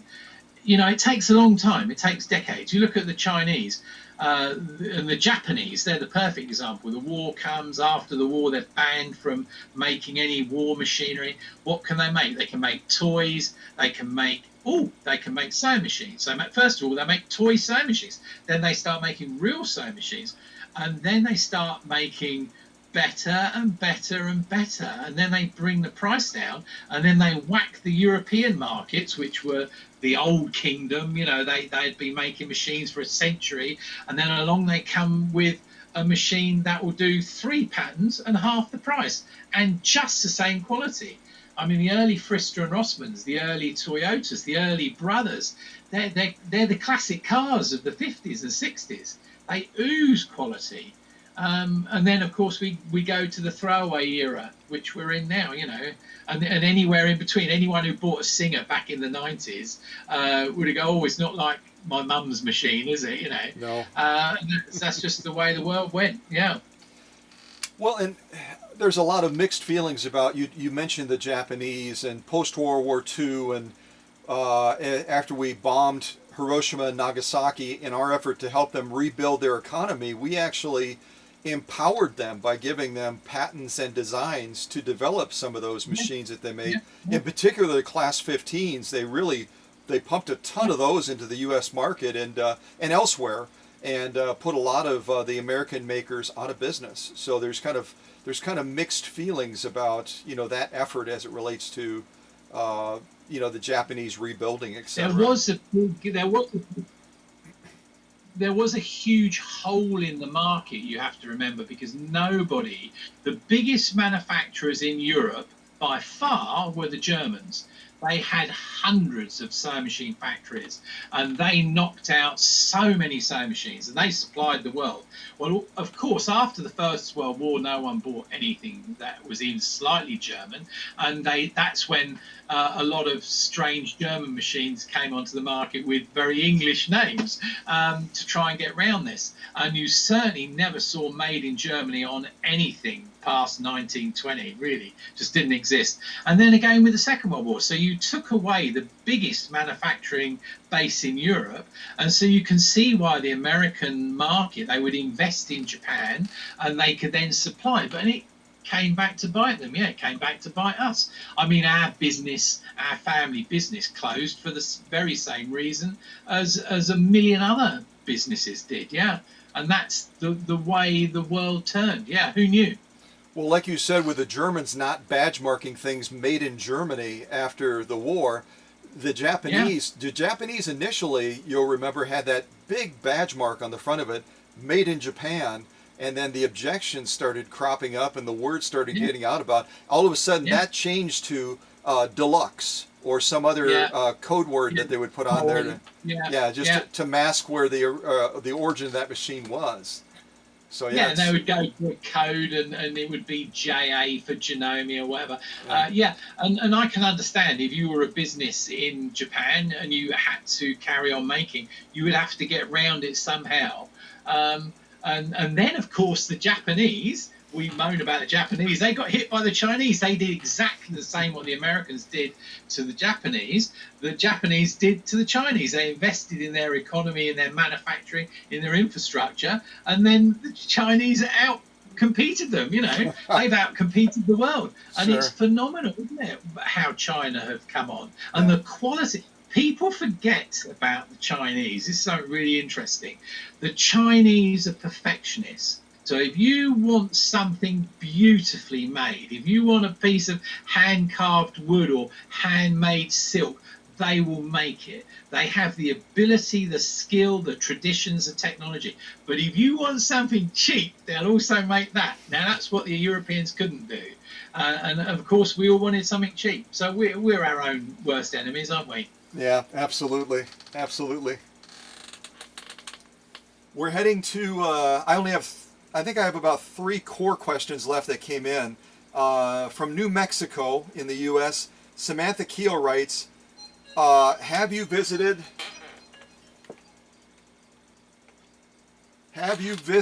the United States? If so, what states did you travel to, and how long ago were you here?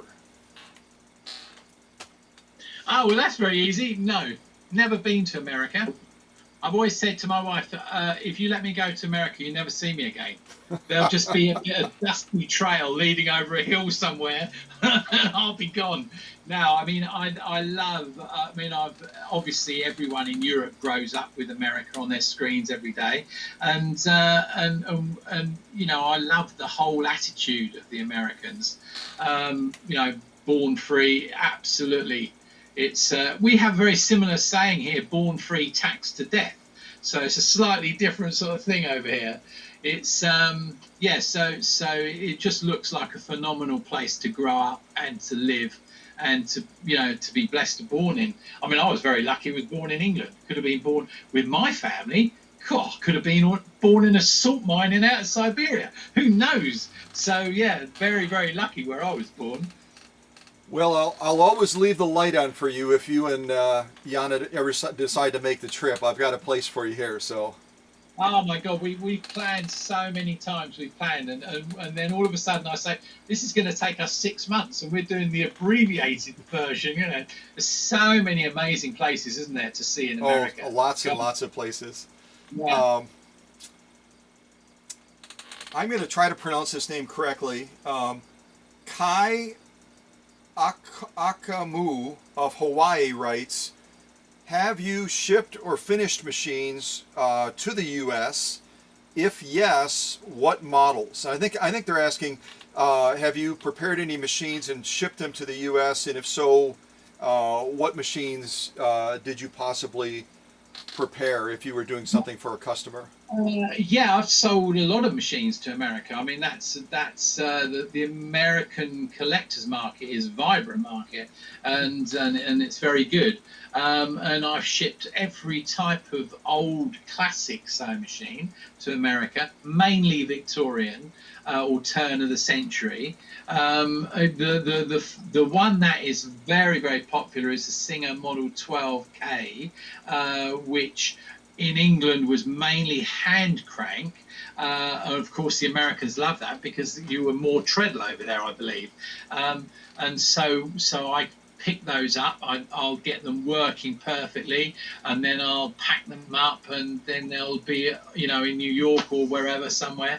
And many hundreds, over the years. And that's how I've got the Sew-A-Lot collection that I have. By constantly changing and improving and selling two to buy one, I've created my Sew-A-Lot collection, and that's how I did it. By buying and selling and moving constantly up, and still do it. Still do it today. So if I have a nice machine, sometimes I'll say on Facebook or put it on eBay, or someone might ask me, and away you go. And of course, today is so easy, isn't it? You just pack it up, someone rings a doorbell, and away. Easy peasy. Yeah. Well, I'm sure there are a lot of ways to pack a machine to go overseas, but I recently did one for a lady, and it almost sounds like a made-up story. Her name is Heidi, and she's in Switzerland, and she wants to make shoes and is actually attending a class to make shoes. So I prepared a Hove 332 and then shipped it to Switzerland. And so I've done a number of videos on my packing process, and I guess people are using it to ship all over the place now, and it works well. But I'd be curious to sometime if you ever did a video on your packing process, just so we could compare notes and see what your approach is. Yeah, there's been a quantum change in packing since this new foam has come along. Have you seen that? No. Okay, well this is the new thing, and I only found out about it because I was receiving machines with it. And basically, it's a foam package that you buy, and you buy 1 or 100 or however many you want, and you put your machine down in the box that you want. You then click the package so it breaks the two foam things. You then put it round the machine, and it completely swells up round the machine. Okay, and you sure. you can drop that out of a plane afterwards and it won't break. It takes the exact same shape of the machine. Within 20 minutes, it's set solid. You can actually just lift it out then, and you've got an exact shape of the machine. So the future of packing machines is changing. And I've certainly used that the last couple of times. I sold a hat making machine to a woman, and it was just so easy and quick, and I knew it would arrive with no damage. And whereas I'd normally take everything apart, take all the hand mechanisms, take this and that, I just scrunched this, shoved it down, it all swelled up round the machine, and it's in plastic. It doesn't touch the machine, it stays in its plastic bag. That's the real eye-opener. I'll send you the make of it. I've got some in the shed. I'll send you the make of it. You can look it up. It is brilliant. Sure, yeah. And I think that science has been around for a while, because when I grew up as a little boy back in another part of Wisconsin, my dad worked for, at the time, Case Tractors, which ultimately became Case International Tractors. And we visited his parts warehouse one time, which, if you can imagine, was a building that was a mile long and almost a half a mile wide. Hundreds of thousands of tractor parts for every model under the sun. And one of the demonstrations they would do on Family Day, as an entertainment, and my dad would kind of do it with someone, is they would take a milk jug, a plastic milk jug, and they would squirt some of this compound inside of the milk jug, screw the cap on real quick, toss it into a safe space, and then this thing would expand and just go boom. and it was the greatest entertainment for kids. Oh, wow. Yeah, almost like the equivalent of us taking Yeah. yeah, almost like us taking Mentos and dropping them into a bottle of Coke and screwing the cap on real quick, and then it blows the bottle up. But no, I would love to see the science of that, because when I pack a machine, like when I packed Heidi's machine to go to Switzerland, it took me a good 3 hours to it will do. Yeah. I mean, to do it properly. And that 3 hours. Yeah, that 3 hours is 3 hours well spent. I actually take it as a physical exercise, because it can be a really cold winter's day here, and I completely warm up packing. It's exhausting. But that effort you take in the packing is what saves you any problems in the future. And the amount of times I've been contacted saying, "Oh, a machine has arrived broken. What should I do?" And you look at the packing, and I get machines that have arrived broken. I think, what's going through their mind? I always think, pack it to be not bomb-proof, pack it to be idiot-proof. Imagine an idiot throwing it off the back of the lorry. That's what you're going to get. If you can't survive that, then don't bother sending it. Yeah, it's got to be able to be kicked around the room and thrown off the back of the lorry, and then you're safe. Yeah. But a lot of these people that pack like that, so I mean, it just seems mindless. Are the same ones that if you probe them, and some of these are listing them on eBay or Facebook Marketplace or wherever, you probe them even with the most basic questions about the provenance of the machine, or the function of the machine, or the history of the machine, whatever it is, they're clueless. It's a quick dollar to turn for them, and those are the individual. It's a big market, isn't it? Yeah. And people, a lot of complete newbies are realizing, and good for them, they're realizing that there is a growing collector's market. We've been on a phenomenal boom since my childhood, when I thought I was the only person who collected old machines and everyone thought I was weird, to now seeing a world full of people who appreciate and understand the quality and just the aesthetic beauty of some of them. It ticks a lot of boxes, some of these old machines. The machine you sent for your shoe thing, that's one of the new singers, the bluey grey one. No, the one I sent to Switzerland was actually an old vintage. I say Pfaff because when I lived in Germany they said Pfaff versus Pfaff, but Pfaff, potato. Yeah. But it was an old Pfaff 332, and it wasn't a -6. It didn't have the embroidery kit on the back of it. It just had some core built-in stitches, zigzag, and that. And she was just wanting it. Apparently, they actually take shoe courses in Switzerland, and they're hosted by an old gentleman that has been making shoes probably since Moses, and he teaches them the core basics of making these custom shoes. They're not a generic shoe. They're designed to fit form that individual just like a glove. And so that was Heidi's motivation, and I was incredibly humbled, because she could have reached out to all kinds of avenues to source a machine, or bought one on eBay or whatever, and it was neat to prepare that. And then, kind of like you and I are doing right now, I had the privilege of calling her over in Switzerland and interviewing her and talking about her intent and her business thoughts and her plans and her passions, and that's on the YouTube channel as well. People just fell in love with her, as I'm sure though, and people already love you, Alex. You know that, but they just fell in love with Heidi because she had such a sweet accent about her when she was presenting her thoughts and ideas. So it was really a neat opportunity to do that. I genuinely believe that if you come across a person who has an enthusiasm for what they do, and that's what my dad always said, you will learn to love your job. And the day that you learn that, then your working life's over, because you never have to work another day. And I never understood what he meant. I spent maybe 25 years trying to figure out what, and then one day I was just sitting there and had a perfect day, and I thought, that old dog knew exactly what he was talking about. Yes, and it's strange, and that enthusiasm, you could be making toilet paper. Doesn't matter what it is. If you have that enthusiasm in you, other people love it. Yeah, so that's probably a good little secret. So maybe that's what she had. The boot repairers, are the bane of my life when I go to their shoe shops and boot repairing shops, because they work their machines hard through. Sometimes people think leather is leather. No, leather can go from super thick but very soft to super thin and as hard as a sheet of steel.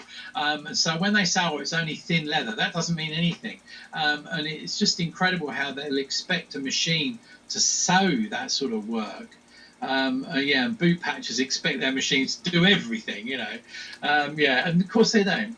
I've only had one cobbler machine in the workshop that I had a chance to prepare. It was for a couple that drive cross-country trucking, and on the side when they get back for, you know, a brief respite from being on the road, they'll sit down and they'll do leather work on, it's a 28 series machine. I want to say a 28, I haven't been, it's been years ago, 28-4 or something like that, but it was a fabulous machine to work on, and I learned so much working on that machine and optimizing it for them. It's probably been the 29. That's a very popular boot patcher. But Adler's make great leather working machines. They make, in fact, I'd probably put them as the best. Along with Seiko, they probably make the best leather working machines. Yeah, phenomenal walking foot, alternating foot, compound feed, roller feed. Yeah, I've got one little toy shop in Hastings, and it's like a nursery for damaged dolls, and it's a pillar machine, and it's a long thin pillar with a tiny little wheel. Go and put the arms back on, stitch them up. Yeah, they make some phenomenal machines. Now, you shared in your biography, I'm glad you said that because it reminded me of something I was going to ask you and I forgot. You talked about the different venues, you know, the 7,000 plus customers that rely on you. And I understand the schools, but then you mentioned that you do work in the laundries, hospitals, hotels. And then I think you also shared at one point, you also do house calls still as well. You'll go out and actually visit customers in the house. It's changed. It's changed a lot with COVID, obviously, and I thought that might be the end of my business. And in fact, I wound up my series of books, my On the Road series, and the 7th book came to a finish as COVID started. It was quite a phenomenal coincidence. And the last story in the final book is all about how COVID was affecting, and they were just starting to say, don't call, don't go out, don't make contact. They didn't really know in the beginning, they didn't really know much about it. And so I finished up that day, and I wrote about that day in the book, and that was the last. And then after that, on the Monday, our government said, right, that's it, no doing this, no doing that. They made all this new raft of laws, and then for 18 months from that point, we've been in this COVID sort of circle, and I thought that was the end of my working life, but the customers just came to my house, so I now have a bit of an outdoor workshop as well where they can come and drop machines off. And so yeah, the sewing machines have survived 2 world wars and COVID. So there we go. Yeah, quite phenomenal little thing, isn't it, the sewing machine? I had additional questions to ask you, but I'm gonna wrap up in asking you a question or pitching. I'll say pitching you something, kind of like your father or Nick may have pitched things as being a great business person and a salesperson. I don't know what your future book plans are as far as what you're going to write, but I would like to pitch to you the idea of titling one of your books Riches to Rags and Real Living. Riches to Rags to Real Living is what I wrote. And the reason I pitched that title to you is because as I read your biography, I saw a young boy that grew up in a family of means, stepped away from the security of that, and then stepped towards something that was even better than all of that, in my opinion, getting that balance back in life. So I'll shamelessly pitch that title to you as a possibility for a future book, Riches to Rags to Real Living. Riches to Rags to Real Living. So That's perfect title, isn't it? Because that sums up what it was. We went from the wealth and the glitz and the glamour. Imagine Monaco, and all that life. Just crazy, having suits tailor made at Savile Row and standing there being fitted, and then you get a phone call from the tailor. Oh, Mr. Askaroff, we need another fitting. Could you come up? And then you'd have three, maybe four fittings, and you would get this perfect by the experts in the trade, mainly Jewish tailors who are just brilliant at making suits, to having nothing, to cutting my four-poster bed up to make a table to eat dinner off. Yeah, so we did slide right down, and then we came back up the other way, and you learn that money is so important and it means nothing. It's just like such a contradiction. And my dad once said to me, he said, the man with a pound in his pocket is rich, and the man without that pound is a pauper. And again, what's the old dog talking about? He keeps coming up with this stuff. And again, it took me years to realise that is the subtle difference. And as long as you've got enough and you can understand to enjoy yourself, my God, that is important. Yeah. So who knows? That could be book 33. At the moment, I was very lucky to get the rights back to my first three books from my American publishers, and they kindly gave them back to me. I thought I was going to have trouble there, but no, it didn't. And so I'm redoing those because they were never available as I wanted them to be. They really cut hundreds and hundreds of pages out. So we've gone from, I think the total was 400 pages, we've gone to 800 pages of how it all really happened and went. So I'm looking forward to redoing those. They'll be out by Christmas, and then the whole 7 books in the On the Road series will be complete, from start, growing up, working, everything right up to date. Yeah, that would be glorious. But who knows? Yeah, I've done all those little books that I do. They prove very successful, and some of them totally unsuccessful. My book on Wanza, I think I sold about maybe 2 whole copies. I did so much research. Lucky enough, I love doing the research and I love finding out about things. Yeah, but that was a big seller. Obviously, not many people collect Wanza sewing machines. But yeah, so there's good and bad. But I don't care if I didn't sell 1 copy of a book. That's not why I wrote it. That's not why I write any of them. Yeah, it's and that's probably something again in the blood from the family of writers. Yeah. You just can't help. That's the way you guide. You see an empty piece of paper, or you see a computer keyboard, and your fingers just start working. It's an outlet. It's catharsis almost in expressing yourself. Yeah. Yeah, it could be that. I've had the benefit of having so many of these amazing tales. I mean, I'm just going through the old books. One of the chaps who survived the HMS Hood when it was attacked by the Bismarck, and all these phenomenal stories told to me by the people. This is the thing where, because I've been writing for so long, and I was writing when I was a kid, and now I'm an old man, and I captured these little shells of the First World War, and the real people who told me the stories, being gassed in the trenches by the actual people who saw the mustard gas coming along the trenches and didn't even know what it was, and then the Second World War, and then all the amazing stories in between that. And it's been a glorious sort of revisit of my life reading these old books. I think when I'm in the nursing home, I'm going to just take them with me wherever. Well, you called yourself an old man. You're only 64. You just had a birthday. I know this, and one of my favorite quotes. 64. If I was 64, Scott, in Roman times, I would have been a tourist attraction. That's in Rome. There was a senator who had reached 60, and people used to stare at him in the streets because nobody had ever seen a 60-year-old. Sure. Yeah, I mean, we're lucky, aren't we? In the modern world that we live in, we can pamper ourselves and have heating on in the winter. How glorious is that? Yeah, very lucky. Well, I've enjoyed. I had one other question to ask you. Your middle initial is I. What does it stand for? is really simple. It's Ian. My mum and dad had this incredible, dangerous thing of naming us all after famous historical people.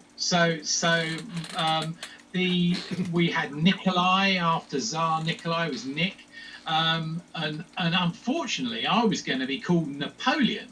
I mean, that would have been just a most awful Wow. name. But no, lucky enough, they came up with Alexander. They thought Alexander would be good, so that came to Alex. And Ian is just one of the family names that has just travelled down. And in Russian, it would be, you always had a Vich, so it would be son of. So I would be Alexandrovich. My dad's only half Russian. He's half French, or he was. Yeah, so my grandmother was French. In fact, I've got four, quarter English, quarter French, quarter Austrian, quarter Russian. Which is why it makes me immune to all viruses. I've realised that. Well, I think you describe yourself as like a container of honey. Yeah, a product of more than one country. Exactly. Yeah, it's very true. Been glorious. Yeah, very mixed heritage, very mixed European ancestry. And I've loved it. I mean, the family research, I can't say that enough. Do your family research. It will blow your mind. There is someone fascinating in everybody's family. And with me, I found so many fascinating characters. I ignored all the boring ones. When I did my family tree, all the boring ones were left off it. Yeah, and all the crazy, fantastic ones. Even people who just love to get dressed up, we'll have them. So... Well, in your biography, speaking of family, you talk about Nick quite a bit. You talk about Sam, but you don't talk about your other brothers. And I noticed on your profile for Facebook, you also have or had a sister, Vivian, as well. Yeah, I mean, unfortunately... If I read that right, anyway. Viv, yeah, you're absolutely right, but Viv has passed away. Okay. Recently. In fact, since COVID, I've lost a few of my family. I don't mention them because I'm not really in their circle now. I think that's what it is. Sure. They have their own sort of circles of life. You take a little path, and I took a path, and our circles don't touch, or not very often. I probably talk to Nick more than I talk to the others, but that's just life, isn't it? You only have these 24 hours a day, don't you? It soon goes. I try to stretch it in the workshop to 25 sometimes, but it just doesn't work. It just doesn't work. Well, who was the idiot who put 24 hours in the day? What sort of idiot was that? How would you like, you have such a wonderful legacy that you've been blessed to build, and I know Yana has been a core foundation of helping you to accomplish a lot of things that you have. At some point, as my grandfather used to say, I'm going to pass along for lack of breath. At some point, we're all going to pass along. It's our sentence, if you will. How do you want people to remember Alex? Yeah, I've been it's very interesting. But growing up in a business family, my mum said to me, you will always make enemies in business. Now, she said that to me when I was very young, and it stuck with me. And I can now tell you, after spending a lifetime in business, that's bull. You don't have to have that at all. You can actually get over almost every problem, and you can actually sort every problem out. So maybe if they remember me for anything, it's being able to sort out just about any problem that's ever thrown at me.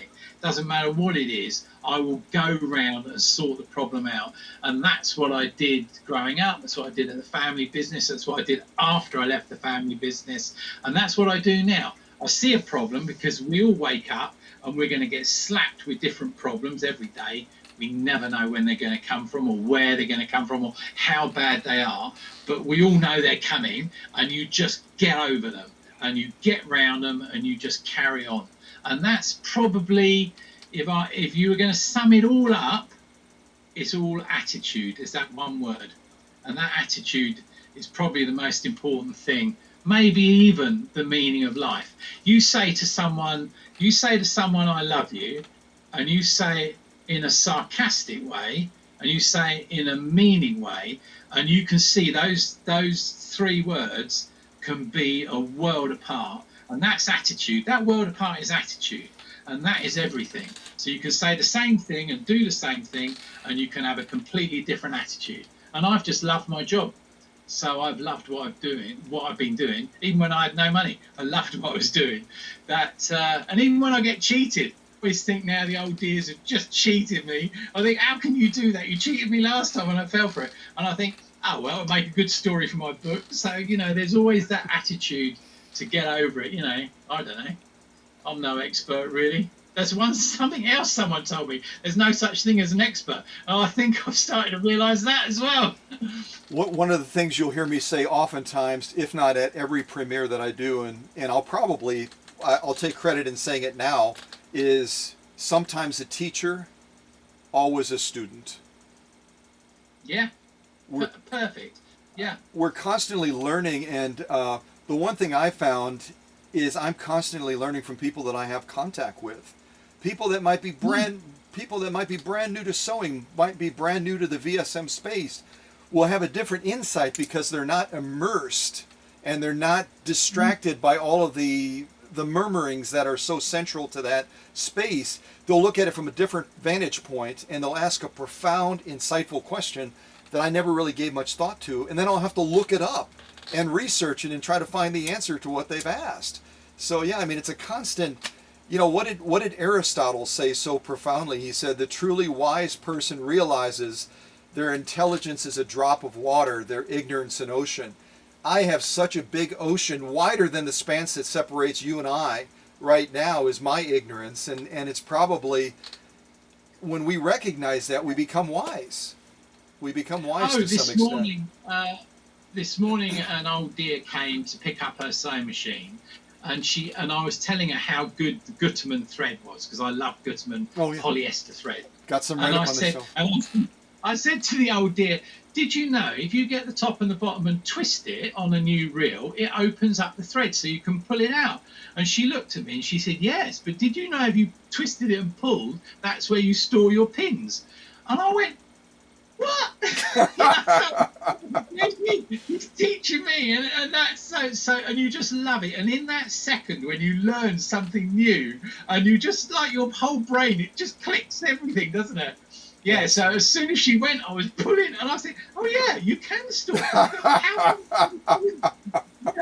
Yeah. So just weird. I love it. I love learning new stuff, however simple and easy. Yeah. Absolutely. Well, I appreciate you taking this time. I certainly have learned a lot from you over the years. And as I've tried to grow and expand what I do, I oftentimes will revert back and reflect back to something that you or someone else that is profound in our space has said. It's a constant learning process, isn't it? Oh, it is a learning process. And also I found a common denominator with people that sew, that a lot of them are very nice people. So what's that all about? It could be something a lot deeper that we're not understanding, the patience, the pleasure they get from it. But normally they're particularly nice people who either collect sewing, who sew themselves, are involved in the sewing world. And it's just an enthusiastic world, isn't it? And it's a nice world to be in. Yeah, who knew? Well, I wish you the very best as a young man of 64, and hope that you'll be sharing much more. If people want to, obviously they can find you on Facebook. They can find you at Sew a Lot. Can they find you also on YouTube or where other places can they find some of the videos that you produced? Sewalot.com is where I try and teach all about what I've learned about antique sewing machines. So I try and put all the new information that I come across, I try and put it up there. Like last week, I was just looking on the internet sites, and I found for the first time ever advertised manufacturer for the Singer 201. Now, I thought the Singer 201 came out in 1930, but it actually came out in 1935. So I've now got an advertising leaflet coming putting the brand new, never seen Singer 201, 1935. So I'll correct all my sites and I'll change that, and hopefully people will learn from that. And that's what I've tried to do with all of the Sew A Lot. You have the YouTube, which is just a laugh every time I think of something funny and nice and interesting and informative. You have the Amazon, just type my name in all my books, so there'll be everything from Wilcox and Gibbs to Isaac Singer to Elias Howe to all of the great sewing machine pioneers. Yeah, and it's just Facebook. Yeah, just Facebook, where I try and post most days. I like to see what's going on. And post if a new rose pops out to say hello, or a new flower, or something exciting has happened, or a new machine's arrived. I quite like that. Where's my new machine? This one. This is my Muller 20 that's just arrived. Oh, yeah. How pretty is that? That's gorgeous, isn't it? That's amazing. Yeah, that's really lovely. That's a German machine made in the 1930s. Now you're gonna get me pulling out my Singer equivalent. Hey. Yeah, the Singer equivalent so model 20. Yeah, the basic. Yeah, perfect. Yeah, nice. It's real simple. It is simple, and that's one of the great play machines for kids to start learning on. And it will do a good stitch, and that's what you need. Well, and it's interesting, too, that Singer was looking out to the future of wanting to recruit those future sewers. So they knew if they coined a machine like that, a toy machine specifically, that it wouldn't be attractive. Yeah. So they called them miniature machines. Perfect. Because people could sew on them all the time, couldn't they? Yeah, I mean, okay, only did a basic chain stitch, but if you can lock that stitch in, if you learn how to do that, then that stitch acceptable, sort of hold something together, doll's clothes or whatever you want. That the Model 20 and all its clones and copies. In England, we had the Essex that copied the 20, and they did such a good copy. It sold in phenomenal numbers, and it still turns up all the time over here. Yeah, it's a great little machine. Well, we would do an injustice if you didn't spin around and grab your Wilcox and Gibbs machine. You described it as one of your favorite machines. You've got to show it to everybody. My son made the base out of American cherry because it's an American machine. And as you can see, I don't know how clear this will be, but this is one of the glass tensioners. So Wilcox and Gibbs, Alan Gibb, decided glass wouldn't wear, and he made that. And this was pre the automatic tension on the later models. And as I turn it round, you can see the letter G, hopefully, for Gibb. So when he patented it in his own initial. How clever was that? That was the first sewing machine in that shape. And that's a genius at work, isn't it? He could have made that any shape he wanted. Yeah, I love that. So this is an American Civil War era chain stitch. One of my favourite little machines. And that again will probably be sold at some point, and it will be wafting its way across the water somewhere. Well, Alex, I know it's getting late in the day for you, and you've got other things to take care of, but I appreciate all the time you devoted. I'll let you know when this is going to air, because we're going to pre-record it now, and then you see if there's any edits that have to be done. But everything is just, we just seem to have gelled beautifully together, and everything has just flowed beautifully during the different phases of our conversation. So I can't envision anything at this point that we would have to edit per se. So if there's anything else, just let me know. But I mean, it's great. I mean, if you lived closer, we'd be talking every day, wouldn't we? I think see you turning up at mine, me turning up at your house. Absolutely, it's like minds, isn't it? Absolutely. Yeah. Well, I wish you the very best, and my regards to Yana as well. And I know that the two of you are going to continue to enjoy the prosperity of the best life, not necessarily the richest life, but the best things that life can bring. Oh, thank you, Scott. Yeah. Take care, my friend. Yeah, okay. See you later. See ya. Bye. Bye.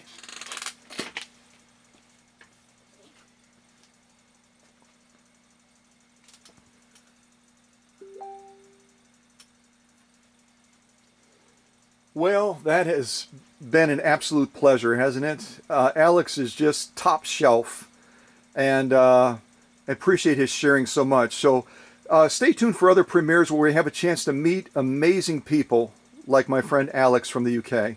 God bless everybody. Take care. Bye.